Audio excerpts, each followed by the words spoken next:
Well, good afternoon. Thank you for attending our new teacher induction program review for administrators. We're glad that you're here and appreciate the time that you're taking out to join us. I'm hoping that this afternoon will give you lots of information as to some policies and procedures to help your new teachers. Bridget, can you hear me? I can, yes. Perfect. Could you hear me earlier? I could, yes. Okay, perfect. So my name is Lisa Stanley. I am new teacher induction and professional development certification specialist for teachers on alternative certifications. We are recording this segment so that we can post it to the Teams meeting later, and you can go back and view it if you have any more questions or want to review some information. My team that I have with me today is Linda Buffum. She is staff development specialist. Bridget Reed, who is a district peer mentor. And today Dinah Kramer is joining us, and she is the senior human resource partner. Please remember, if you have any questions, comments, you can add them to the chat or you can raise your hand. So the content of this training today is to give you updated policies and procedures for new teachers, certification and statement of eligibility information, go over roles and responsibilities of the lead mentors, and discuss issues that may arise concerning new teachers and mentors. Just a little bit of background. The reason that we give this information is because we are trying to build our program to be a strong program.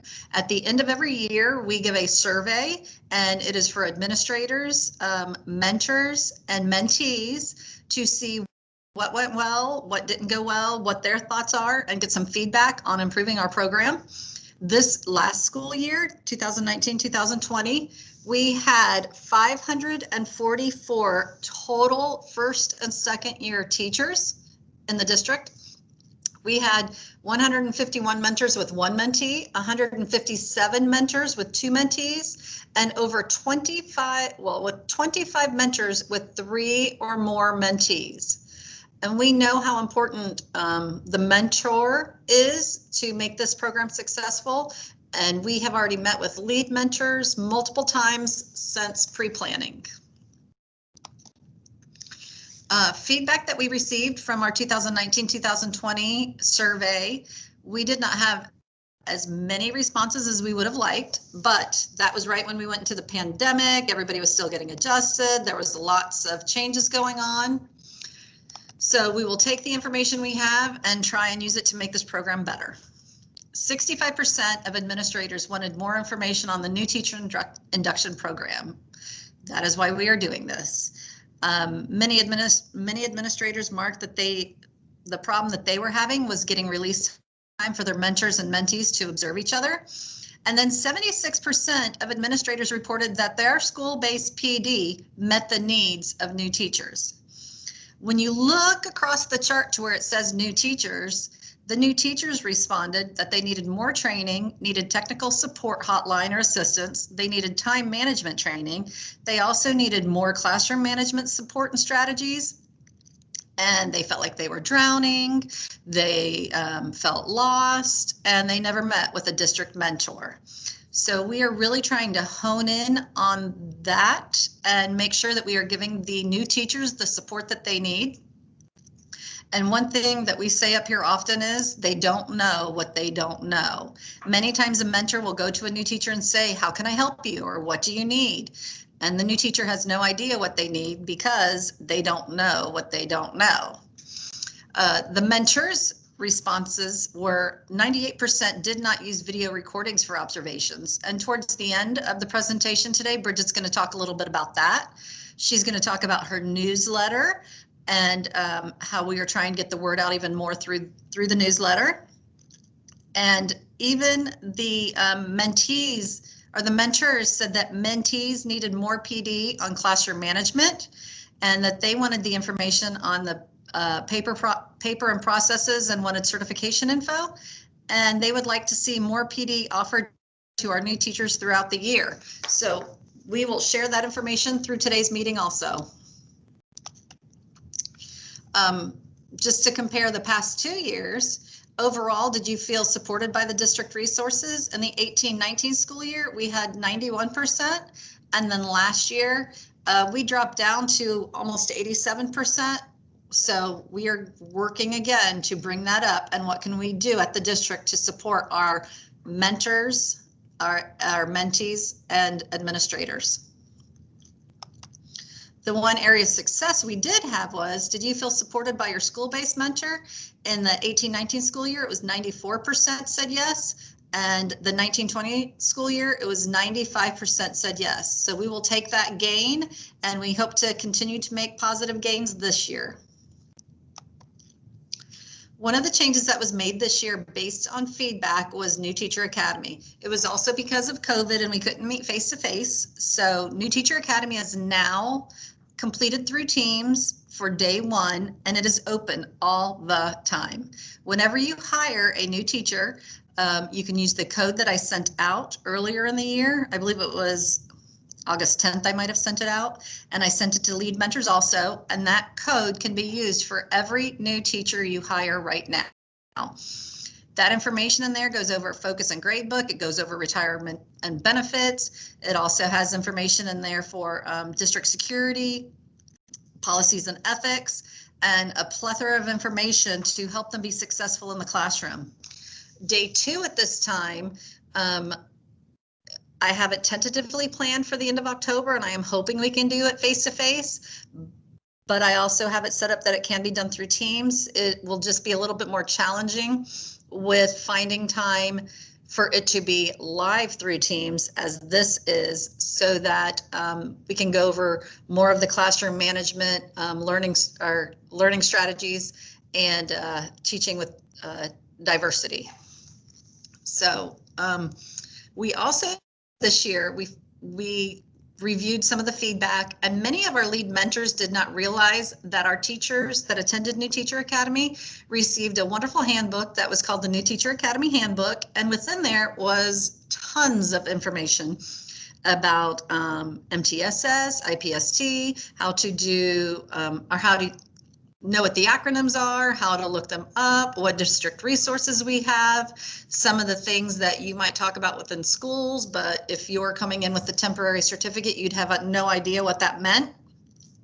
So we sent a New Teacher Academy handbook to every single lead mentor in the district and went over it with them so that now lead mentors have it in their hands to share it and discuss it with the new teachers that have attended New Teacher Academy. When a teacher attends New Teacher Academy, they get that also. I do not have it online, but I can post it online if you would like it.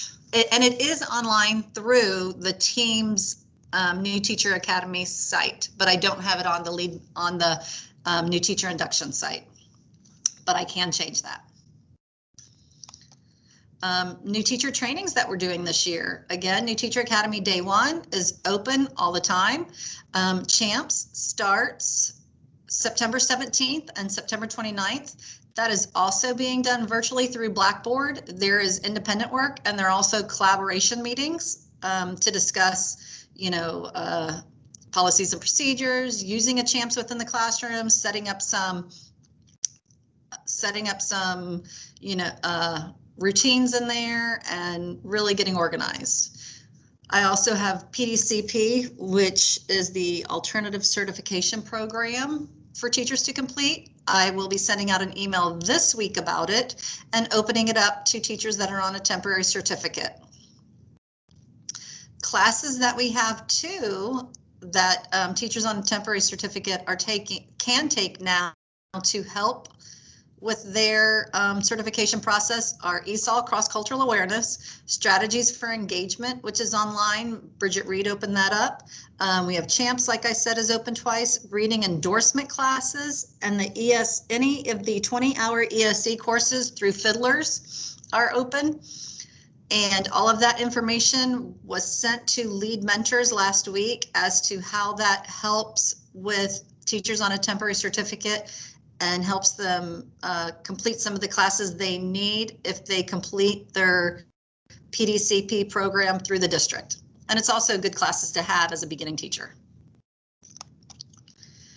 The website that I was talking about earlier, I'm sure many of you have been to, but I just want to review it real quick, is the new teacher induction website. On here are copies of everything that you need, the mentor log, the forms that you need to print and fill out. It also has the link for administrators only. Within that link is a Excel spreadsheet, which has a report from AS400 on all of the teachers that have taken CET. And I know we've received some emails and we're more than happy to help, but just so that you know, it is here online also under the for administrators only. And Linda Buffum and I are going to continue updating that when people complete CET, or if we find that somehow somebody was left off of that report, because we know how good AS400 is. The monthly mentoring guides on there also. And then Bridget Reed will also put her mentoring newsletters on here too. So this is like a one-stop shop for new teacher induction. On there you have your guidebook available, and this guidebook is different than the New Teacher Academy handbook. This guidebook goes over many of the questions or concerns that you might have, or reasons behind why somebody needs to be in the induction program. And it is for administrators and mentors, and it is only available on the website. We did not print these. It is, as we go through the bargaining process, or state statutes change and things, it's easier to update it and keep it fresh on the website than it is to print the paper version and continually have to email you that changes have been made. So some of the terminology that we use is if they're year one, that means it's an instructional personnel brand new to the teaching professional. They can either come from a university program with a professional certificate, or they are currently working under the temporary teaching certificate. Year one means that they completed their full year of teaching and it was not based on short terms. That's important to remember, because we do have some year one teachers that have completed a short term here or there, but they needed to have completed more than that 99 days consecutively in order to qualify for that, in order to qualify for the year two. With year two, instructional personnel are in their second year of teaching within our district. A professional certificate means that they graduated from the education program, they received their professional teaching certificate through FLDOE, and they have completed all of the testing requirements that they needed to. With a temporary teaching certificate, it could be that they have a bachelor's degree from a different field of study, and they need to complete some education courses in order to upgrade to the professional, or they might have taken a leave of absence from teaching and they need to complete some testing in order to upgrade to the professional certificate. And Dinah Kramer will go over that more extensively when we get to her presentation.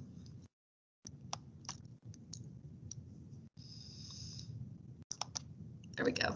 So I know that this has been sent out before also, identification of mentees. It's the Z703 panel in AS400. And there you will look for your year one and year two teachers, and create your induction roster on the SharePoint for that. That is due September 15th.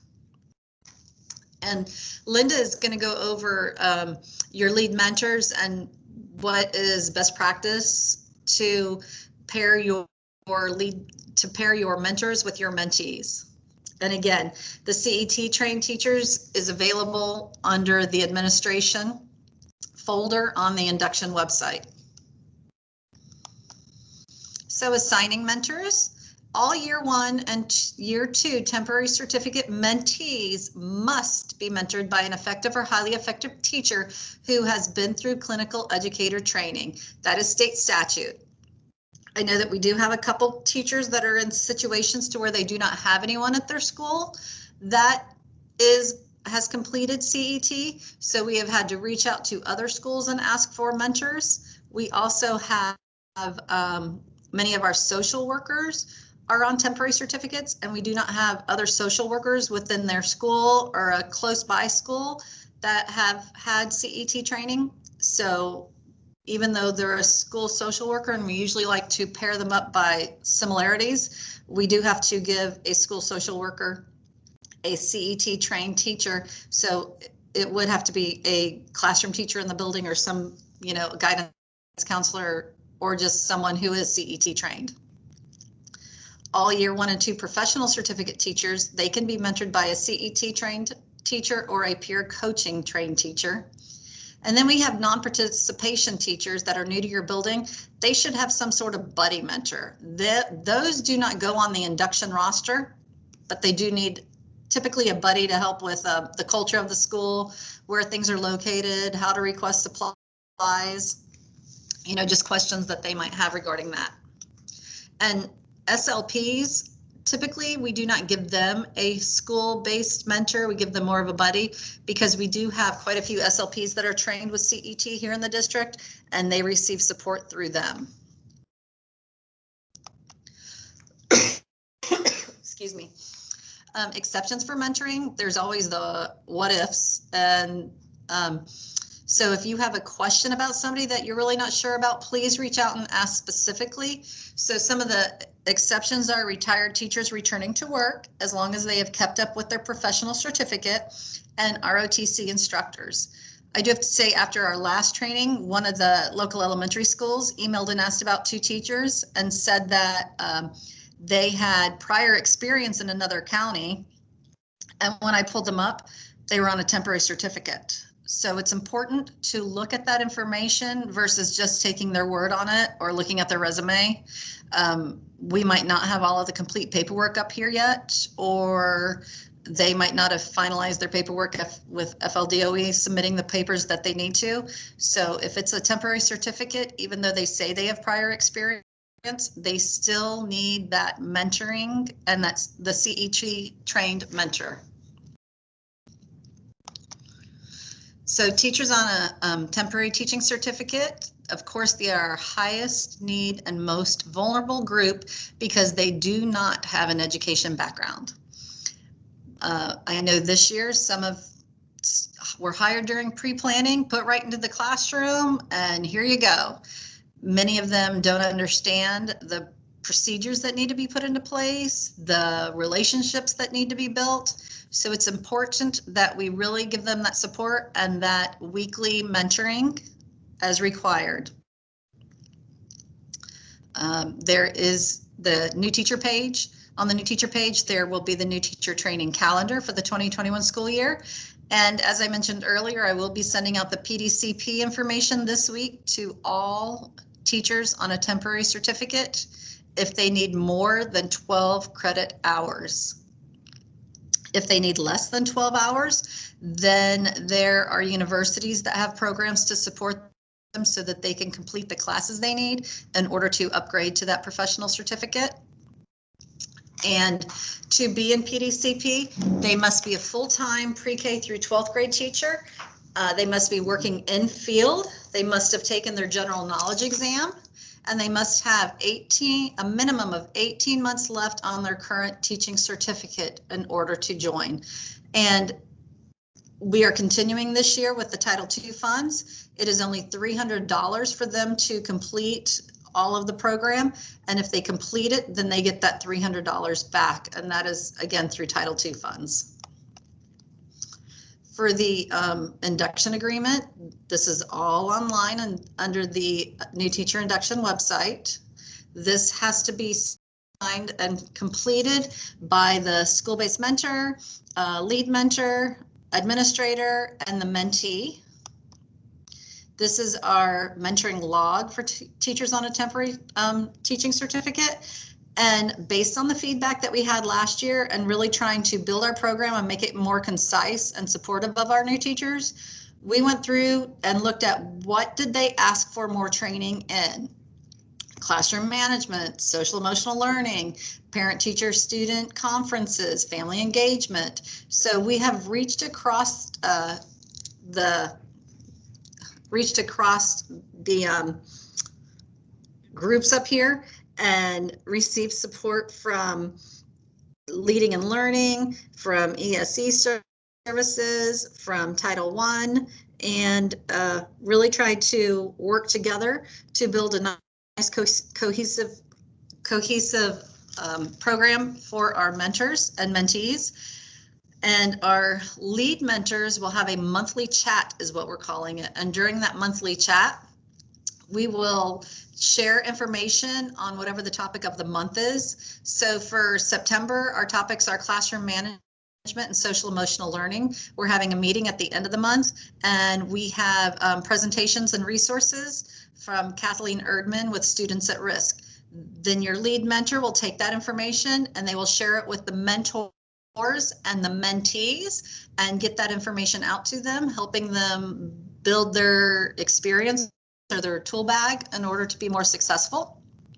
So this needs to be completed, and you know, with first year it is weekly, with second year it is twice a month. Statement of eligibility, I just copied it and put one on here. Dinah will be going over this. I asked lead mentors to talk to the new teachers and the mentees that they print their statement of eligibility and make copies of all of the forms that they sign and keep those on hand in a folder or somewhere that it's easy for them to access, so that we can have continual conversations about them and it's easy for them to refer to.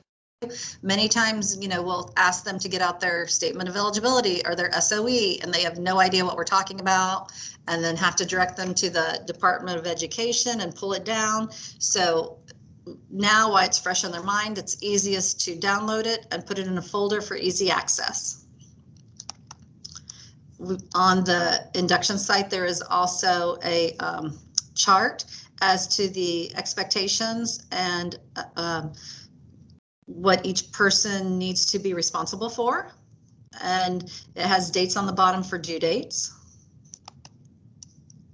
At the end of the year, all documents need to be couriered to me, and you also need to keep a copy of them on your school site.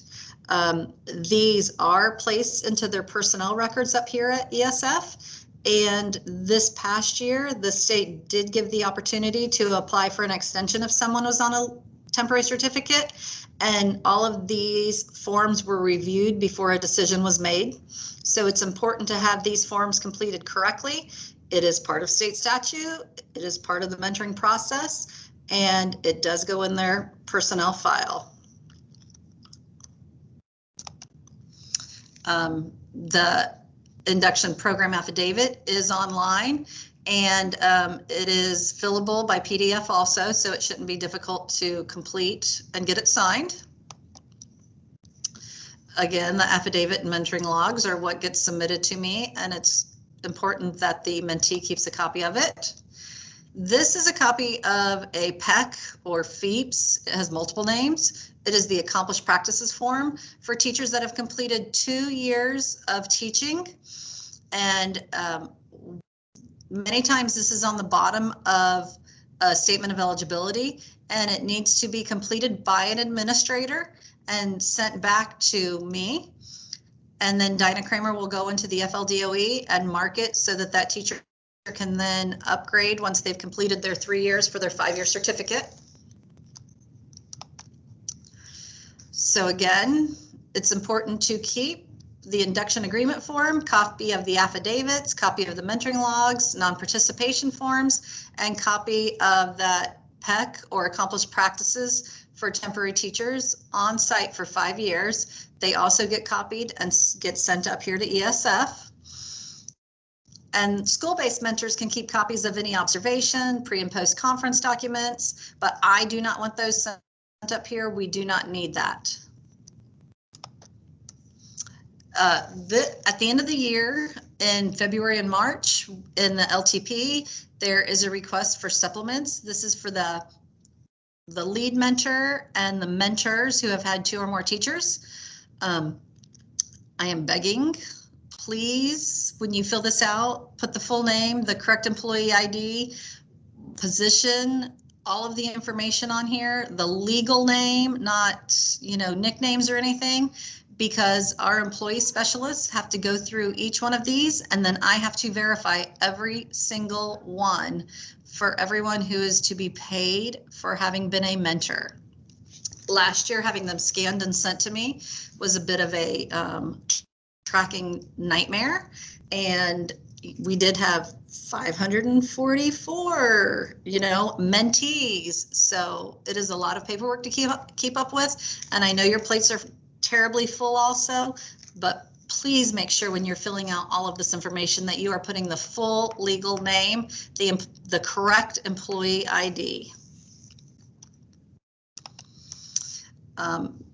This year also, one of the big changes was the induction roster is now on the SharePoint site, and only administrators have access to this. And I know the first time some of the schools, it is taking a long time to complete because they have 10, 12 new teachers to complete it for. But during the year, it will be easier to maintain, and it is a live document, so you can modify it, change it, add, delete as many times as you need to during the year. And then that way we don't have that Word document being sent back and forth. So this is a little easier to download from the Excel spreadsheet to keep track of everything.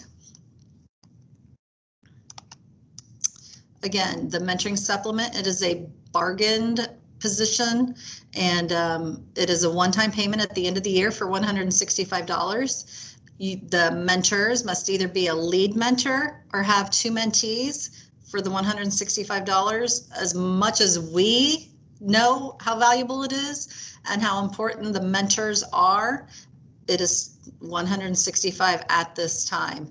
And if you're a lead mentor, you get it. Even if you have mentees, you only get 1 stipend. You cannot like double dip that you're mentoring and being a lead mentor, so get 165 2 times. Teachers on a temporary certificate during their first year, we really encourage them to take CHAMPS, lesson planning PD, ESOL cross-cultural communications or awareness, the ESE through Fiddlers, participate in the reading endorsement classes, and complete their general knowledge exam. It's a lot, but many of the classes relate to exactly what they're working on now. And that general knowledge exam is so important because they cannot join PDCP until they have passed the general knowledge exam. During the second year, it's best if they join PDCP at that time because they are a little more grounded and understanding of what the classroom entails and all of their expectations. They have the other certification exams that they need to take during that time, and they can continue with district in-services. Just a little information to help support your teachers that are on a temporary certificate and in PDCP and all of the work that they have to do. PDCP consists of 20 portfolio tasks, which have, they have to include data, pretty much essays, and it's just like taking a college class. They have 6 classes for pedagogy, standard-based lesson plans, instructional technology, learning theory, student advocacy and legal issues, and foundations of assessment, and professional practices for educators. Those are done through Beacon right now, and we're kind of shifting them so that it's more district-based information. They also have CHAMPS is required, the 20-hour ESE class, ESOL cross-cultural awareness, and there are 4 reading comp courses are required for elementary and 2 for middle and secondary unless they're ESE, and then it's all 4 reading comp courses. So as you can see, that is a lot on a teacher that is on a temporary certificate. Besides being new to the position, besides not having that education background, now they have all of these expectations to complete too. If they decide not to go through the Brevard Schools program PDCP, the other options are Eastern Florida now has a program which runs about $2,800. Grand Canyon has a program, Florida Southern, and University of Phoenix has a program too. And that completes my section. I appreciate you being here, and Dinah Kramer is going to have some great information on certification. Good afternoon, everybody. My name is Dinah Kramer. I'm the Senior Human Resource Partner which covers all of certification here with the district. So I want to go over the statements of eligibility first, because that seems to be the most issues that we currently have with the new teachers that are being hired when they receive their statement of eligibility. When they apply to the Department of Education, not everybody is required to do the exact same thing, and that's where most of the confusion comes in, because they're working with others in their pod, and so they're going by what that other person may need or what they did to get their professional certificate. And that's why we continue to stress that they all have received their statement of eligibility from the DOE, and they should use this as a checklist that pertains just to them as their individual application with the state to upgrade. It's very important that they read, they mark off, check off what they're accomplishing for those 3 years. For example, the first statement of eligibility shows they only need the 3 tests in the state of Florida. So they need the general knowledge tests, the professional ed tests, and the elementary tests. So it could be that they did have a degree in elementary ed from out of state, but never pursued getting their professional certificate from out of state. So any test that they took in another state does not transfer to us. And so they're required to take the 3 tests in the state of Florida, but no education courses. They do not need the new teacher induction program as far as the PEC, and they don't need any teaching experience. So this statement of eligibility states that this person only needs the 3 tests and nothing else, which they can get accomplished very easily to go ahead and upgrade to their professional certificate. The next one is a little bit different. This says a statement of eligibility with 1 additional semester hours. The Department of Education definitely tries to confuse all of us when we look at this. So this particular statement of eligibility looks like that person only needs to take 1 semester hour of education courses and then be done to upgrade to their professional certificate. But unfortunately, it is not. It says a minimum of 1 additional semester hours in education courses with a credit, which is listed below.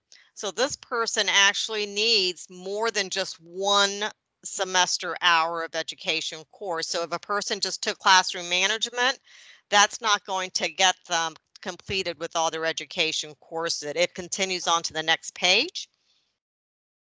So it's very important that if they don't understand their statement of eligibility and they're not going through the PDCP program and they're going the college route, they should be reaching out to us to go over that statement of eligibility with them. In some cases, as a new teacher, and Lisa pointed out earlier in her slides, where they had to take the ESOL course and the reading course. That does not transfer to a college course to upgrade to a professional certificate. All the requirements on their statement of eligibility, if they're going the college route, they must take college courses. As you can see, they need a passing grade of C or better. So those teachers sometimes get very confused. They take the college courses, but do not take the ESOL or the reading because they took it as a new teacher in that program, and those do not transfer over. The next one is your statement of eligibility that states they need 15 credit hours in the test. So this particular person will need all of their tests, the 3 tests, general knowledge, professional education test, their subject area test, and their education courses. So again, this person is so different than the first person that we talked about. So if this person is talking to number 1, they're going to say, oh, I didn't need any education courses, just take your 3 tests and you'll be done and upgrade. So that's not, the right thing to be doing. These teachers on a temporary certificate are constantly reminded of their requirements by me each year, what they need to do, what they need to start working on before their deadline of April 1st for reappointment or around that time. Again, a lot of these teachers are waiting until the last year to try to get all this done. They cannot be in our PDCP program because now they hear it's $300, I'll get refunded, I'll won't have to go the college route and pay up to $3,000 to get those education courses done. So we lose a lot of good teachers this way. But that's not the case. And also, if they're in the PDCP program with Lisa and it becomes too much and they want to transfer some of those classroom managements, ESOL, reading that they've taken and go the college route, again, you cannot transfer those until for college course requirements. So they're almost starting all over again. So it's very important that they decide now how they want to complete their requirements and not wait until that last year to complete them. Currently, I have over 160 teachers on a temporary that expired June 30th, 2021, and many of them have not done anything to continue up to an upgrade to their professional certificate, and they are panicking. March 25th, I sent out an email right before we were shut down when we found out that the state allowed the teachers to sign up for free testing. They can register and take those tests through December at no cost to them. They could take all their tests at the same time, all for free. And unfortunately, I had more teachers that were on a professional certificate that took many tests without throughout that time and just added it to their certificate. But the ones that really needed it, like the ones on the temporary certificate, unfortunately didn't take advantage of that. And so now they're panicking trying to get those tests, of course, registered and taken now. The other thing is our PEC. Again, a lot of those are missing. Some of these teachers have taught for 2 years and I still have not received their completion of the PEC program. So those, if they are done, I know since we were shut down and working from home and not at the school, if you have them at the schools now, please turn those in so that we can start submitting those to the Department of Education for those teachers' professional competency completions, because I do have a lot of teachers saying that it was done, but I'd never received those documents. But they are finding them at the schools and we understand that. So if you do have them at the schools, if you can submit those so that we can go ahead and submit those to the Department of Education for those teachers. Also, the teaching experience. A lot of our short-term teachers think they have a 1-year teaching experience because they worked maybe 60 days in one school year and never worked again. They have to have 99 days in a school year in order to report their teaching experience to the state to complete that requirement. So we have a lot of teachers, which we do, that do our short terms and they don't think they're going to come back, and then the following year they come back and they do another 60 days, and then the third year they come back and they still don't have that full 99 days in the school year. Unfortunately, they're not going to be able to upgrade to that professional certificate. So it's very important when they're hired that they understand that as well, and we're here to help them with that. In most cases, all they have to do is reach out to Sharon or I, and we are here. We can look up all the information with the Department of Education. If they need to take a test, if anything changed, they need to let us know. We have a lot of teachers that, for instance, maybe that first statement that said she only needed her test, maybe she was waiting for an out-of-state certificate to come in and we did not receive it yet. So if they do have it now, then all we need to do is upload that, or they can upload any documents to their account and then apply for the upgrade. So a lot of things change from the time they apply to when they're hired. So they need to make sure that they're uploading any documents that are needed from the state. Okay, the course code directory. This year we've had a really big issue with the course code directory, course codes on our reclasses, transfers, and new hires.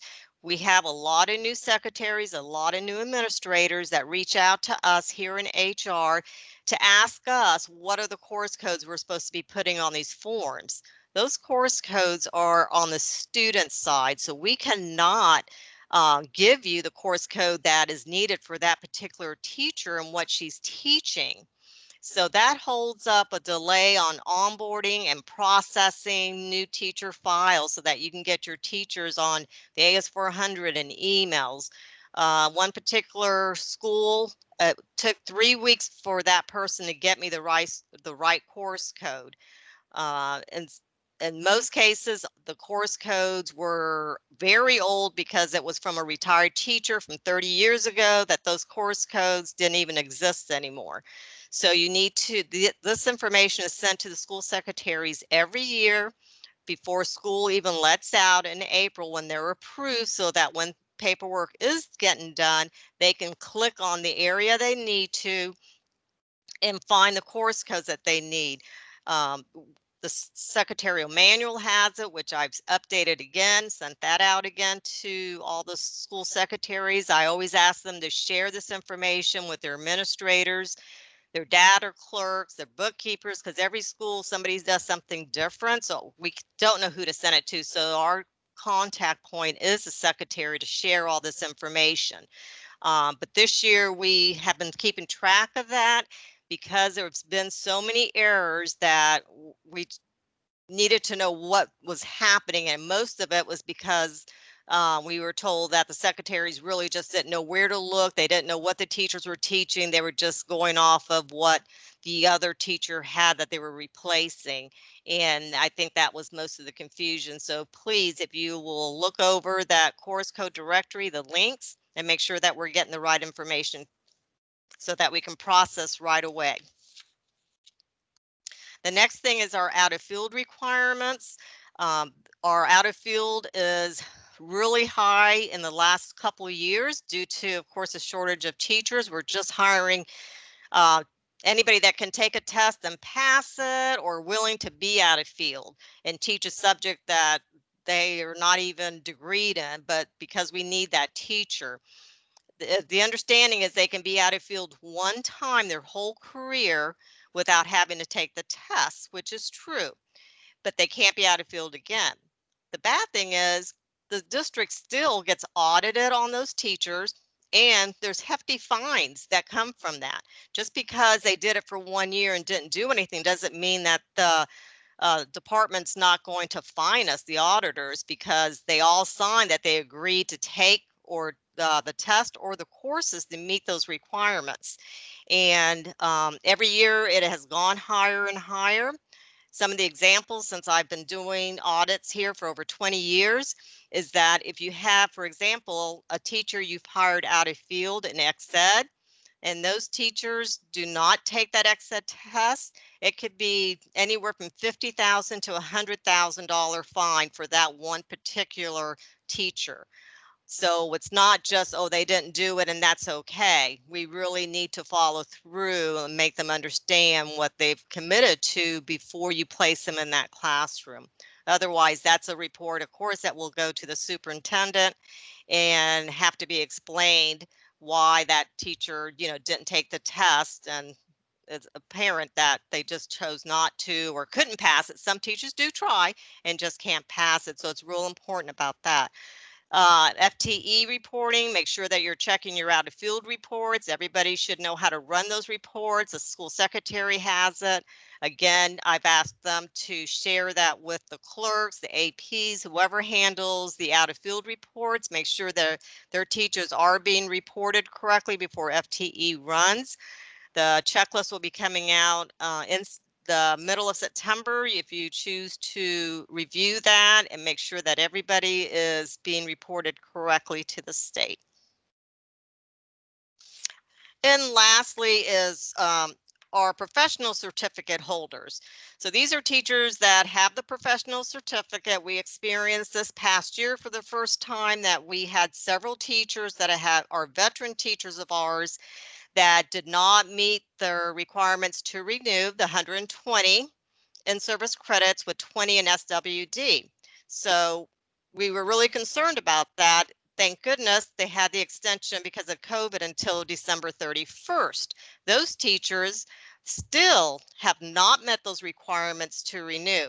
So it's a big concern of ours that our teachers are not following through and checking their PROGO account to make sure that they're earning the in-services that they went to. We have some that will ask us to look back 5 years to see if they received credit for a certain in-service they attended. We can't go back more than a year. In a lot of those cases, those instructors are gone, retired, transferred out, and we have no record of that teacher taking any of those courses. The other thing we found out, and we're getting a lot of calls and emails about this, is that the school secretary that since has retired used to handle their Progo account all the time. So they have no clue how to even log into Progo, where to look for their in-service credits, how to pull it up. And this information, of course, is always given to the school secretary in the secretarial manual for them to check. PD gives that information out all the time. So that's a real big concern right now of ours, is that we have our veteran teachers, they're not looking at their Progo to even see what they have, and then of course panic that they only have a couple months to go and get 100 credits, which then of course they're doing it online and trying to get it done in between teaching. So that's a big concern that I hope we can get that addressed as well at the school level. So if you have any questions about Progo, in-services, those kind of things, professional development is here to assist those teachers, but they should right now start looking at that information. Our department will be sending out to the school secretaries next week the report that shows all the teachers that are expiring in June 30th, 2021. And hopefully we'll have them all that they have their credits. We've from the first presentation we did, I did receive several emails already because the APs got with them, and surprising enough, a lot of them were missing 30 to 40 points. So hopefully that will not happen this year. Thank you for your time and have a great afternoon.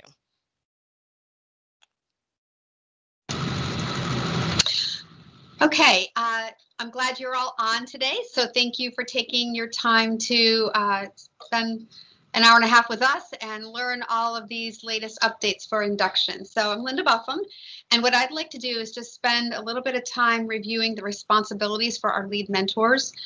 And we set up our lead mentors in the schools, not only to assist me at the district here, but also to help you as the induction contacts. So I just want to review and give you an opportunity to ask any questions you have about these roles and responsibilities, because in the end, it should make your life a little bit easier. So I'm going to review 5 different areas that we're going to cover. The first is identifying mentors with administrators, providing support, monitoring the mentors, providing professional development, and collaboration. So each of these topics is what we expect our lead mentors to handle. And as you're looking at this, possibly taking some of it off your plate. So we're going to start with first identifying mentors. And what that looks like on the next slide is you working with our lead mentors to ensure that the mentors that are working with our new teachers meet these minimum requirements. So we've done a lead mentor kickoff. We did 4 of those at the beginning of August, and they were very well attended. In fact, I believe all of our schools were on those 4 trainings. So what we did in the lead mentor kickoff is just kind of highlight what we thought was important for the first 2-3 weeks of school. And then last week, we finished our new lead mentor training for all of our lead mentors who were brand new this year, or maybe took the position mid-year last year and did not attend the one that we gave in August of 2019. So they really understand their roles, and that's why I wanted to make sure that you, as the induction contacts, knew what we had shared with them. So as you're working together with your lead mentors to really create a great mentoring team at your school, you want to make sure that your mentors have completed our Florida Department of Education clinical educator training. And new for this year was the update. And Lisa Stanley and I took our Department of Education update training this past summer. It was April through June, and we basically got all of the new skills and resources that the Department of Education wanted to ensure that we pass on to our schools and our new teachers. So because of our training limitations, with our guidelines in the training rooms this fall, I decided to put that clinical educator training online. And we started that on Thursday, and we have 40 people attending the CET training. And then also is the new for this fall is our CET online refresher course. And we encouraged all of our lead mentors to pass on the information to their mentoring teams once again about refreshing their skill set. We have about 1,000 mentors out there, and some of them, from looking at the records, were trained back in the early 90s, 2000, 2005, and we've come a long way in some of our expectations and some of our skills that we're requiring of our mentors. So I put out a memo early August to encourage anyone who's involved with our new teachers who has taken the initial CET training to take the online refresher course. And it will be something that will be offered through the fall. It will be open for registration until I close it, which is on December 11th. And then I'll open it again for the spring. So as the induction contact working with your lead mentor, mentors, I'd really like for you to push this information out. We're doing really well right now because as of Friday, we had 132 people registered taking the online refresher and 40, like I said, on the CET training. So you can see we are over 170-ish people on the CET. So please encourage them to continue taking that. Also, as you are looking to identify mentors in your building, they have to have a minimum of 3 years of successful teaching experience. So that is something to make sure. And we often have some of our really go-getters who want to jump in early. Maybe they've only had 2 years of teaching experience and they're like, really, I really just want to mentor. But the Department of Education does require the 3 years. So I just, encourage them as you would to take another year of teaching in their classroom, and they can always, work with their new teachers as neighbors, but they cannot be officially assigned a mentor until they met the minimum of 3 years of successful teaching. And then effective or highly effective on the most recent evaluation, which for us is going to go back not to the 1920 school year, but to the 18-19, because we didn't have an evaluation last year. So as you work with your lead mentor, have these discussions and just really ensure that the people that are sitting there working with our new teachers are meeting those particular guidelines. And then also we are asked our lead mentors to please meet monthly with their mentoring team. So if you could encourage that, just kind of oversee that that's happening, make sure that maybe you provide some time for them to have those monthly meetings, whether they be in person or virtual, as we're doing on Teams here, that's absolutely fine. But they really do need to be meeting.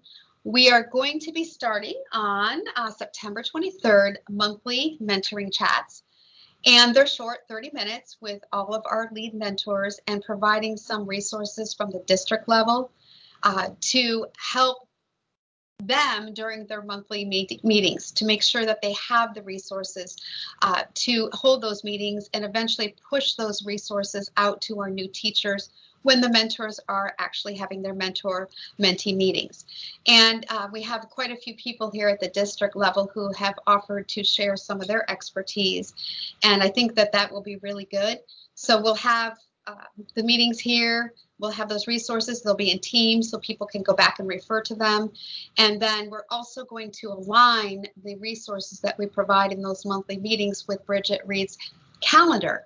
And she's done a great job with that calendar. She's going to talk about that in a little bit, but everything will be aligned as far as what we're pushing out to our lead mentors so that the calendar, the time of the year, what's important for new teachers is being supported from the district level on down through you as the induction contact to the mentoring team to the new teacher.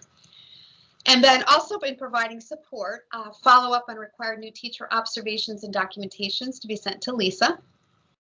So we know that according to the evaluation system that our new teachers have to have, first and second year teachers have to have those observations. And when we train clinical educator training, we always share that with our new mentors to ensure that they know that these observations need to be done. And, they have to go in and do them. And our new teachers have to go in and do observations and other teachers' classrooms also. So that's something that you need to know, but the lead mentors are to take care of those observations and those documentations. Okay. And then the next slide talks about monitoring mentors. So again, with administrative support, we want to ensure that our new teachers are consistently matched with mentors who are knowledgeable about these topics. Subject matter, content standards, procedures, policies, and really strong too in classroom management. So one of the reasons that we thought that these mentoring, lead mentors and mentoring teams would work well is that oftentimes when mentors were matched with mentees, we at the district would find out come November that the new teachers and their mentor didn't really click too well. And maybe they had one observation, fell by the wayside, and they never reconnected again. So we would hear come November that some of our new teachers were no longer seeing their mentors. They didn't have any support. And oftentimes it was because the relationships didn't work. So if you kind of think about this, you have an entire mentoring team. You have a lead mentor that's overseeing that mentoring team. And that allows that lead mentor to get to know her mentoring team and also get to know her new teachers and be able to kind of figure out who works well with who, what personalities are really working well together. And if they're not, they can make those changes. So we should not have anyone come November saying, I didn't like my mentor, we didn't get along, so therefore we never met. So just know that I would really work with your lead mentor to make sure that you are spending time and matching as best you can those teachers. If you've got a kindergarten teacher, it is really best to match them with a kindergarten first grade teacher as opposed to a sixth grade teacher. And I know sometimes it's not possible to do that, but in working with our new teachers, they really, really, really appreciate it if they have someone that is working with them that has a knowledge in the same content area. Same thing goes with secondary. If you can keep the math teachers together, science teachers together, because as newer teachers, the content is sometimes, along with their classroom management, some of the areas that they do struggle in. So that would be really important if you can do that. And our next slide talks about providing professional development. We've asked our lead mentors to support our mentors in planning for new teacher site-based trainings. So it's also a great leadership experience for our lead mentors to be able to put together some professional development, deliver that professional development. They're going to have those nice resources we're going to provide through our mentor chats and really be able to support the whole entire team with updated resources and research. So I'd like to see that happening. So if you could kind of nudge and encourage a little bit of that, that would be amazing. Also assisting with registration for New Teacher Academy. Our new teachers tell me that Progo is very intimidating. It's just hard to manage and they struggle with it. So we've asked our lead mentors to please oversee any types of registration for courses for the new teacher trainings, that would be doing that for them too and guiding them. And it should never just be put off to someone else to do it for them because they really need to learn how to use Progo, our learning management system. Performance matters, and they need someone to guide them in that direction. And then, of course, I ask the lead mentors to please continue sharing innovative resources and research. So as the induction contact, if you would kind of oversee that a little bit with your lead mentors, that we're continuously growing and providing that professional development, updating our skill set, encouraging your lead mentor and mentoring team to take the clinical ed refresher, that would be awesome. And it would be really helpful for our new teachers because they're the ones receiving at the very end of the chain all this professional development. And lastly, continue to encourage collaboration. Work with your mentors and mentors to ensure that these processes are implemented. We ask them to continue to build relationships with their mentoring team.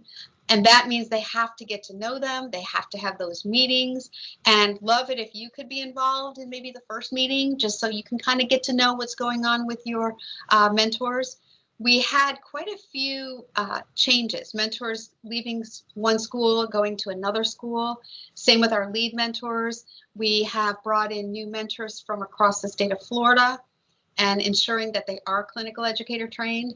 We have some coming from other states who are working on clinical educator training. So a big mix of people may be entering your school. So it is really important to build those relationships with the lead mentor, the mentoring team. And then I also suggested to our lead mentors that they would open up their classrooms and just maybe have some of the mentors in their team come in and observe them. They could go in and observe their classes and start creating a little bit of that coaching culture that we've been supporting for about 8 years with peer coaching. And I think that would be a fabulous way to do that through the lead mentors and the mentoring team, so that the lead mentor has an idea of what's really going on in those mentors' classrooms, as we know they're the ones that will be mentoring our new teachers. So if you could kind of encourage some of that coaching culture in your building, that would be amazing. Because like I said, the more we do when we observe each other and we have those collaborative conversations, and we, spend time really looking at ourselves as teachers, it's only going to help our new teachers. And then discuss assessment data. Our new teachers tell me that performance matters is a bit overwhelming. So we want to ensure that those assessment data, or those data conversations, are happening in your building, and that the lead mentors and mentors are comfortable with those data chat meetings. And then again, schedule those mentor team meetings. Just please make sure that your lead mentors are doing that, because that's really, really important. And once again, attending those mentoring chats, because we are going to really provide some amazing resources for them this year. And again, you can always contact me if you have any questions on lead mentors. I do have a responsibility chart for lead mentors that I will be posting in this channel along with our recorded presentation. And you're welcome to, at any time, email me on any questions. So thank you again for attending our meeting. We'll turn it over to Bridget. Okay, I'm going to wind it up for us. I actually like doing a little video just in case I haven't met some of you.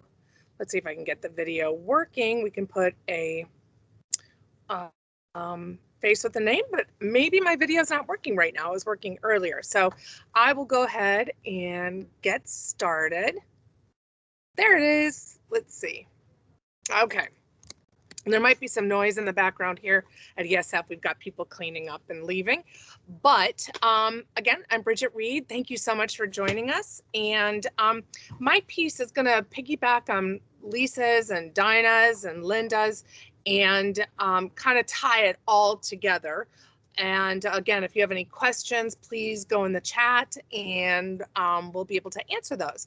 So you've heard it mentioned about the newsletter, and some of you actually receive it. And if you would like to receive it to see what we're doing to support the mentors at the school, just send me an email and I will add you to the list. And the newsletter started a few years ago, and it comes out about twice a month. I try to do it. Of course, at the end of the pandemic last year, it was coming out once a month because really there was nothing to update, but twice a month. And we break it down into a lot of different areas that we focus on to support the new teachers. And we got a lot of great feedback last year from the survey on it, some areas, to tweak. And one of them was last year, I only emailed it to the lead mentors in the school, and then asked at the beginning of the year to please send it out to all the mentors. And then I was forgetting to ask them to send it out to all the mentors, and so not everybody was always getting it. The interesting thing about this, though, is we are using it as a recruiting tool for bringing teachers in, and it's getting sent out nationally, but I wasn't hitting every mentor that was in Brevard Public Schools. So now I've got all of them. If you would like it, again, just shoot me an email and I will add you to the email address list. So these are the areas you can see on the screen that we really target. And there's always 8 areas, and we just change them up, and we really follow the phases of new teachers. Can you just go ahead to the screen, Lisa, the next slide? And all of you have seen this actual phase. Lisa's, maybe her desk is frozen, but there we go. And you see there, it's that phase of new teachers. And I'm going to put that in the newsletter for the next time. I was actually going to do it today. Forgot about that. But you know how 2 weeks ago, 3 weeks ago, they were highly anticipating the year. They were super excited. And, you know, as we're starting to get into it, the third week, you know, that anticipation is going down, and now they're starting to get with reality of how things really are. So all of the support, we go back to the previous page, Lisa, please. We target these areas exactly where those new teachers are in the phases. So we have personal, of course, you can read all of this, but the ones that we were really concentrating on within the first few weeks were the personal, that connection there, and the organizational systems. We know that both those areas can be really troublesome right out of the gate for new teachers. So like the personal was, we had some new graduates who came in from out of state and they didn't know a soul. So it was just working on that Maslow's area of making sure the whole person is taken care of. Where do they go shopping? Where's a doctor? Where's the best place to live? Where do other 22, 23-year-olds go out on weekends? You know, that part, before we really start diving deep into the academic part, we've got to have that part done. So there were tips on that. The organizational systems. We have, again, new grads, new people, it may not even be new grads, people who've never used Outlook before.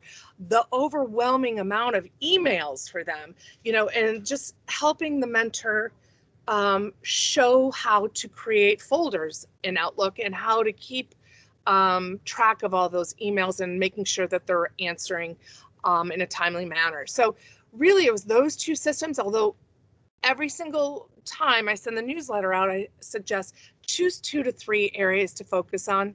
We don't want to overwhelm the mentee, but the mentors know, they're the ones that are establishing those relationships.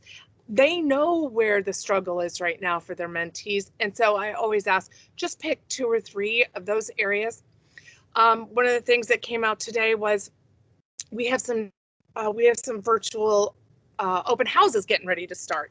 Well, that can be really scary for a new teacher. An open house, you know, what is that supposed to look like? And now it's going to be virtual. So tips there of what to talk with their mentees about. Parents and communities, having a conversation with a parent, modeling what it looks like, having the mentee watch, and then watching the mentor actually document what they wrote down, the time and all the pertinent information, and where they actually then keep that information.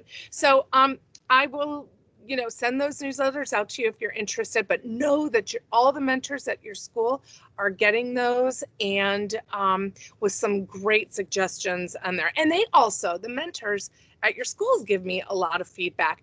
During last year's school year, while I could get into schools, I videotaped elementary, middle, and high school, all the mentoring programs, to give ideas to other schools of what it actually looks like to hold those meetings to support those new teachers. And great feedback on that as well. Sometimes you just need to see what it looks like, and why reinvent the wheel if we can share awesome programs with each other. Okay, so I lost my screen there. Lisa, is it the next one coming back up? And then I'll go on to the next slide.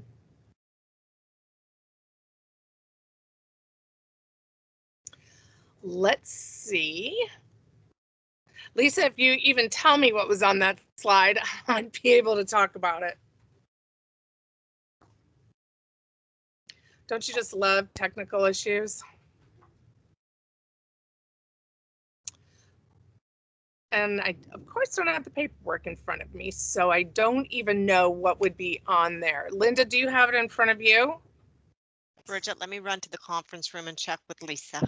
Okay, I think Lisa is actually walking. My whole computer just shut down. Oh, okay, her computer just shut down. So we've had, you know, technical issues all day, and I'm trying to be flexible here, but I don't even remember what's on the next slide. Let's see. We talked about the newsletter. We talked about matching up, and I did want to piggyback a little bit on what Linda talked about as far as matching up the mentors correctly with the mentees. Beautiful. And Linda said perfectly, you can change a mentor with a mentee if the relationship is not there. Some of our most awesome rock star teachers are not the best mentors, and that's okay. Everybody has their gifts. A mentor really has to be the person that can be the catalyst, that can really encourage change, and to get a new teacher to progress from possibly unsatisfactory in the evaluation rubric, move them up to developing, and developing to effective. You know, when we're working with these new teachers, we always talk to them about, you're in developing right now in that category. We want to get you to effective. But as a first year teacher, especially a temp certificate who's never been in a classroom before, they are probably more in the unsatisfactory category anyways. So the mentor you want them with is one who can really affect change. And so making sure that relationship works is so important to keep them. You know what? I love the statistics, and we're going to talk just a little bit with about John Hattie's statistics in a moment. But when we put a new teacher with a mentor, 92% of them come back the following year. When we don't have them with an effective mentor or a mentor at all, 86 come back, 86 return. But within 5 years, those numbers are a big difference. So if we have them with a mentor within the first few years, by the 5th year, 86% are still with us, but 71% are with us if they never had a mentor at all. So one other thing that I always love bringing up, I get to do a lot of the recruitment trips. And one of the number one questions those new recruits at colleges ask us is, will I have a mentor? They know it's important. And so we've really tried to build our district program to support those new teachers. We talk about it in recruitment. We hope, you know, it helps with retention. So it's a huge part of that whole recruitment retention plan. All right, so my slide is some of those things that are tough for a mentor. And this is where an administrator needs to be aware of what's going on. And of course, I had a slide there, but you're not going to see that right now. We have some mentors who are teacher leaders. Some of them want to go the admin track. Some want to just stay a teacher leader. But the area that is the most challenging for them is knowing that gray area of, when do I turn it over to administration? Because I can no longer, this teacher is no longer listening to the suggestions. It's just not, I'm not being impactful with her. And that can be hard because they want to, the mentors really want to do a great job. So just being aware that that can be out there is so important. So in my slide, I had talked about that when that new teacher is no longer receptive to the in-school mentoring, that's when you step in. When the new teacher is requiring more and more time and energy and support than your teachers, because they're full-time teachers or they're coaches and they have other responsibilities. If that seems like the balance is getting out of whack, that's time for then admin to step in. Here come these slides. And then the last section for me on that slide was, you can see, whoops, one more back there, Lisa, thank you. If the teacher scores, if you've gone in a couple of times, say, you probably haven't done any observations right now, but if, you know, starting in the middle or beginning of October, you're noticing there's some issues going on with, let's say, lining kids up for dismissal, that the kids are all over the place. And so you give some targeted feedback. The mentor's already given targeted feedback on, okay, we got to tighten this transition up. We're going to show you how we'll model. You come in, you can watch this other teacher, but then you come back in a month later and nothing's changed. Then it's time to start maybe the process of getting more support for that teacher. And And that's when you'll start seeing some of those scores. If that goes on over and over and over again over several observations, where those scores are lower than the 6.5 and in the first 3 dimensions, then it's time to take that responsibility off that mentor and give additional support. And you know, there are steps for that as well. So that is a gray area that comes up several times with the mentors. Again, just please keep that in the back of your mind when it's becoming too much for them to handle and it's time for you to step in. Okay, we'll go on to the next one. And this, these are some stats, just I think important to have. I had the opportunity to do a 3-day training with John Hattie a few years ago, and this was regarding teacher support. And I just think it's good to know in the back of our brain, keeping in mind that we do have a teaching shortage. We have, you know, a pandemic going on, that it can be challenging to get these people in the classroom. That's why we have so many teachers on temporary certificates. But knowing these statistics, I think, is helpful. So, and I know you know how to read, so I don't have to read those for you, but that 100%, those numbers there all together, those are teachers who are struggling. It's not all new teachers. So the ones who are facing challenges, just 40% just needed a little targeted feedback. This is how we pass out papers more efficiently. Let's practice it. I'll model, you do it, and then it's tweaked, and then they get better. They just needed the feedback. That's 40%. 30% out of the 100 needed more support. Maybe a PDAP, maybe you have a co-chair that can spend a little bit more time, but they do change. They do get better. So now we're up to 70% of all those teachers that were facing challenges. John Hattie said, out of all of his studies done, those meta-analysis, everything like that, that there will be 30% who need to show improvement and just can't do it. And sometimes they'll just go back, they'll revert. So I think just knowing some of these numbers in your mind, just keeping them there, that that can help support you on, you know, on how we give feedback, how we target the feedback, and what we expect for improvement. And again, you know, once we've taken care of all of this and we really try to support them, decisions can be made after that. But I wanted you to have this information. Those numbers I have not shared with mentors. That's really for you to know, because they don't need to have, they're not giving that kind of evaluative feedback, and knowing those kind of, need to know those numbers. So anyways, I wanted you to have those. And then if you ever have a question about the next step in that process, you know, you can work with your principals on that. But John Hayes and myself, we work with those teachers who are really facing some challenges. Okay, so here is the support team. You've heard from Linda, you've heard from Lisa, me. There is one other person who was not on. Oh, you heard from Dinah, of course. That was awesome support there. Jeanette Susi works with temporary first-year teachers in the classroom. And it's only first year, only on temporary certificates. We know this is a vulnerable group, and in our main relationship that we want with those new teachers, the whole vision for this is that relationship between the school-based mentor and the mentee, and building that relationship and that trust. And so Jeanette can come in if, say, for example, it's needing a little tweaking more. Say we're going back to the paper passing and we were trying to make that more efficient. If the school-based mentor notices, you know, we just need a little bit more modeling there, just a little bit more time spent on it. I don't have it because I'm, you know, I've got one planning period.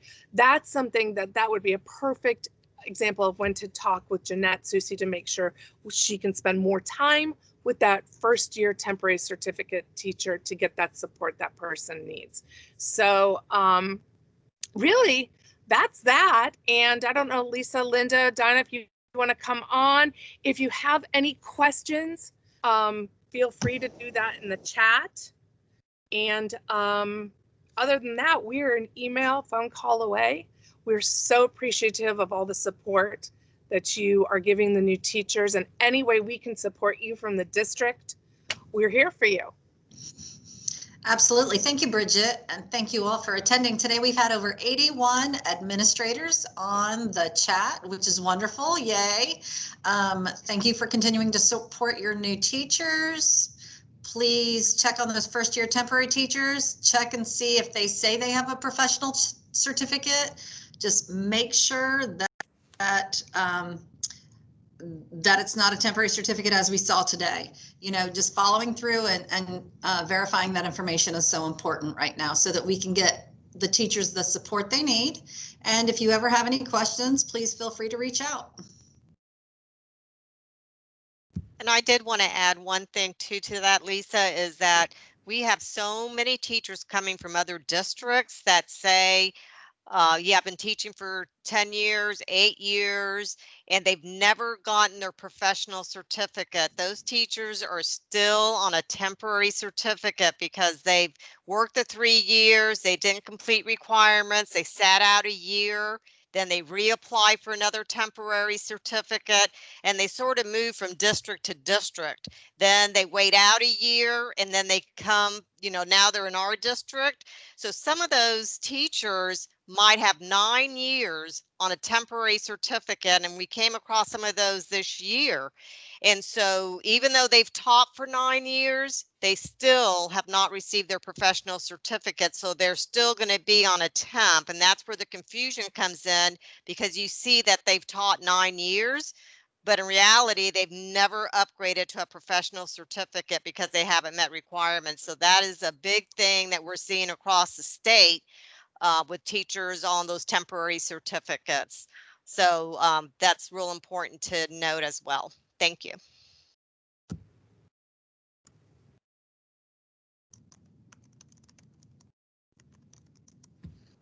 All right, Linda, anything? No, I just want to thank everyone for your time. And if you have any questions on the lead mentors, please feel free to email me. Perfect. And we are going to post this recording on this Teams meeting, probably under files once we're finished. There is also an exit slip that's on here, and we will be sending that out too. So thank you so much for all of your time. Have a good evening.